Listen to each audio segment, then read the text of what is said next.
Mesdames et messieurs, bonjour. Mercredi, le nombril de la semaine. Il reste 3 jours. Je dis jamais ça. Non, je trouve ça dis jamais dégueulasse. ça non merci, Sybelle, de me garder honnête. Une chance que tu es là. Comme vous pouvez le voir, ma voix de trucker est toujours au rendez-vous. On dit que c'est suave. Oui, c'est vrai qu'on dit ça. Est-ce qu'on le dit de tous? Est-ce que tous le disent? Non, mais on aime bien ça. On attend un petit sample de ta prochaine tune. Ben oui, exactement. Si seulement j'avais un père comme Justin Trudeau pour danser avec un plunger dans une quincaillerie, je pourrais me lancer comme musicien. Bien surveillé, on l'a appris hier. Moi puis Enrique Iglesias, on pourrait faire un duo. Bailamos. En tout cas, je voulais vous parler de tarifs, là, évidemment, pas parce que, bon, on va pas beaucoup en parler à l'émission aujourd'hui. Fait que je vais comme parler des tarifs, ça va être fait, puis après ça, on met ça dans le frigo, puis on revient là-dessus dans 3 jours, d'accord? Ouais. Mais ceci dit, bon, ce matin, on s'est réveillé avec une bonne nouvelle. Là, quand même, Donald Trump a suspendu pour 3 jours les tarifs sur quelques 29 milliards là, de produits canadiens qui, finalement, ça n'a pas été déclenché. Il a appuyé sur pause, hein, je mets l'accent là-dessus, c'est juste une pause. C'est pas la fin des tarifs, c'est même pas encore une entente commerciale, c'est une pause de 3 jours. Le mélodrame recommence à la fin de la semaine. Évidemment, tout ça sous réserve de finaliser des documents avec les négociateurs là, canadiens et américains.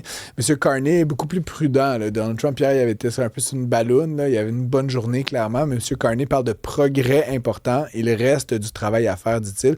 Donc oui, on peut souffler parce que ces tarifs-là auraient fait très mal. Puis selon ce qu'on en comprend, ils n'entreront pas en vigueur, là, les tarifs de 50 %.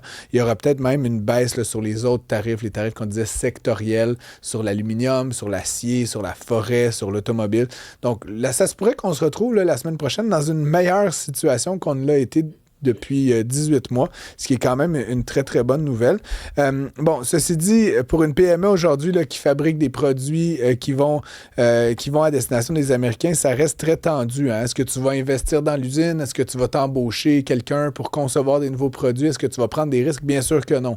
Puis j'ai l'impression, puis c'est ça qui est plate, que même si on fait un deal, là, puis que vendredi, tout le monde sable le champagne, là, puis coupe les rubans, ça pourrait recommencer dans 2 mois. Essentiellement, ce qu'on comprend, les amis, là, c'est qu'aujourd'hui, si on veut imposer une taxe sur les services numériques, on va accueillir la présidente des producteurs de framboises aujourd'hui. Là. Ben, ils font du dumping, les Américains. Ils nous envoient des framboises en dessous du prix de cueillette, là, du coût. Ben, si on veut les accuser de ça, on ne pourra pas, en fait, parce que sitôt qu'on va vouloir faire quelque chose pour revendiquer notre souveraineté commerciale, ils vont repartir sur un délire tarifaire. Donc, grosso modo, oui, c'est un game, ultimement. La game a définitivement changé, au moins jusqu'à la fin de l'administration Trump. Et ça, ben, c'est quand même une leçon à apprendre.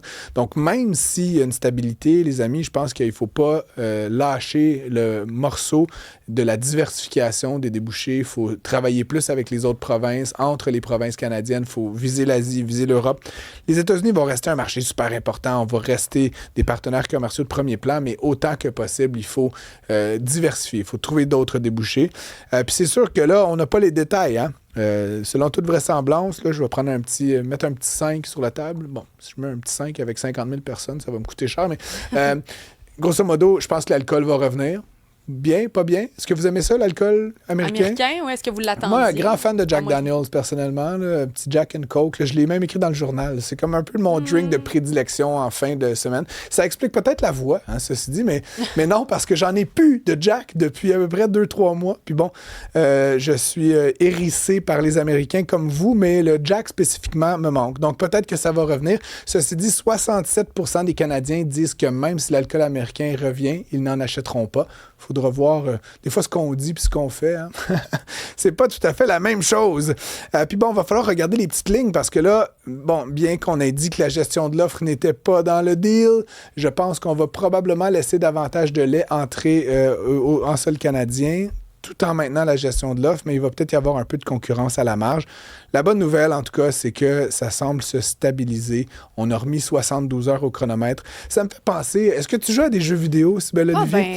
Il y a des jeux de course, là, ceux qui jouent à des jeux, vraiment des petits jeux, là. Même si j'avais joué 2 minutes à des jeux vidéo, des jeux de course, puis là, il faut que tu ailles jusqu'à la prochaine étape, puis ça te rajoute du temps sur le chronomètre. T'sais, fait que tu pars, mettons, avec 30 secondes, puis là, quand tu passes la porte, ça te rajoute un 10 secondes, puis là, le but, c'est de ne jamais arriver à à zéro puis de mourir. J'ai l'impression qu'avec Trump, c'est ça. On arrive, on rajoute, on était comme à moins 2 secondes. Là, on a passé la petite porte, là, on a rajouté 3 jours. Samedi, est-ce qu'on va rajouter un autre 3 jours? Mais on peut pas passer nos vies à vivre, à passer de mélodrame en mélodrame comme ça. C'est épuisant, honnêtement. Puis comme je le disais, pour beaucoup d'entreprises et d'entrepreneurs, ça rend la prévisibilité, ça rend la volonté d'investir, de faire de la R&D, de penser à l'avenir impossible. En fait, comment veux-tu penser à dans 1 an, dans 2 ans, quand tu sais pas qu'est-ce qui va se passer dans 3 jours? Tu vas-tu être mort? Tu vas-tu pas être mort? Bref, il y a quelque chose à apprendre là-dedans. Je le cite souvent, Jean Charest, je devrais pas, mais quand même, cette phrase qu'il a sortie, moi, continue de me hanter.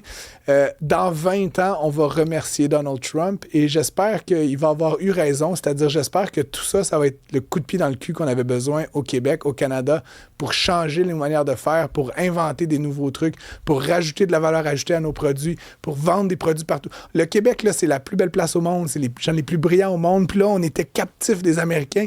Gros coup de pied dans le cul, il faut se réveiller. Sybelle Olivier? Ben, comme quelqu'un nous dit, c'est pas un problème de remettre les alcools sur les tablettes, on a juste à pas aller les acheter. Peut-être que ça va être l'effort social, finalement, dont on aura besoin. Mais vous me lancerez des tomates, mais je vais sûrement aller m'acheter juste une petite bouteille de Jack. Juste pour finir mes semaines. Francis. Hein, non? Ouais. Ouais, Noël Lepage, il me l'accorde. Noël en régie. Merci beaucoup, toute la gang. On se retrouve plus tard.